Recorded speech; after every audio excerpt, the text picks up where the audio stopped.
আজকের ভিডিওতে আমরা জানব খুবই গুরুত্বপূর্ণ একটি বিষয়, যেমন কোন কোন ক্ষেত্রে এই পিলটি খাওয়া নিষিদ্ধ।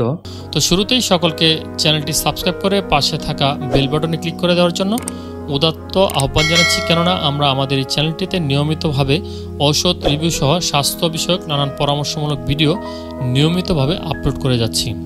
আপনি যদি অ্যান্টিবায়োটিক খেয়ে থাকেন, যেমন ধরুন জিম্যাক্স বা সিপ্রোসিন বা অ্যামক্সিসিলিন, এই ধরনের অ্যান্টিবায়োটিক জাতীয় কোনো ওষুধ যদি আপনারা খেয়ে থাকেন, বা সেপ3 বা স্যাফ্রাডিন এই ধরনের ওষুধ যদি আপনারা খেয়ে থাকেন, এবং রিফার্মিসিন অথবা বেদনানাশক কোনো ওষুধ যদি আপনারা সেবন করেন, তাহলে আপনার ডাক্তারের সাথে পরামর্শ করুন।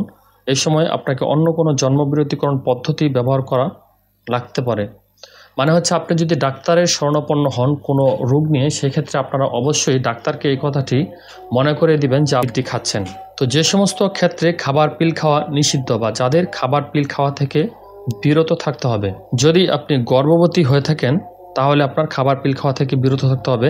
যদি আপনার বয়স ৪৫ বছরের বেশি হয়ে থাকে, যদি আপনি অতি ধূমপায়ী মানে হচ্ছে দিনে ২০টি সিগারেট বা বিড়ি খেয়ে থাকেন, যদি আপনার হৃদরোগ বা ধমনীতে রক্ত জমাট বাঁধা রোগ থাকে, যদি আপনি লিভারের কোনো অসুখ বা জন্ডিসে আক্রান্ত হয়ে থাকেন, যদি আপনি প্রেশার বা উচ্চ রক্তচাপজনিত সমস্যা অথবা তীব্র মাথা ব্যথা, মাইগ্রেন বা স্তনের ভিতরে গোটা বা শক্ত কিছু বোধ করা, অত্যাধিক ঋতুস্রাব যার কারণ নির্ণয় হয়নি, এসব অসুবিধা প্রত্যক্ষ করেন, তাহলে আপনার ক্ষেত্রে এই পিলটি খাওয়া নিষিদ্ধ।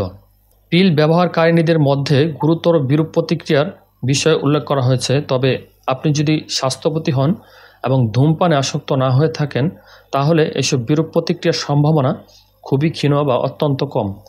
খাবার পিল শুরু করার পর যদি আপনি কোনো অসুবিধা, যেমন মাইগ্রেন, দৃষ্টিশক্তি অথবা বাকশক্তির পরিবর্তন, পায়ে অস্বাভাবিক ব্যথা বা ফুলে যাওয়া, বুকে তীব্র ব্যথা অথবা শ্বাসকষ্ট, চামড়ার হলুদ বর্ণ অথবা রক্তচাপ বেড়ে যাওয়া ইত্যাদি অনুভব করেন, তাহলে ডাক্তারের পরামর্শ নিন অথবা নিকটস্থ কোনো পরিবার পরিকল্পনা ক্লিনিকের সাথে যোগাযোগ করুন।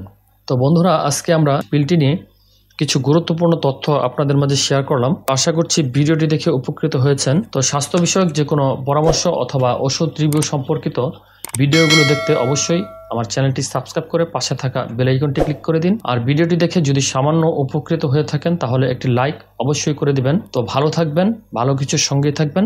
পরবর্তী ভিডিও দেখার আমন্ত্রণ জানিয়ে আজকের মতো এখানে বিদায় নিচ্ছি। আল্লাহ হাফেজ।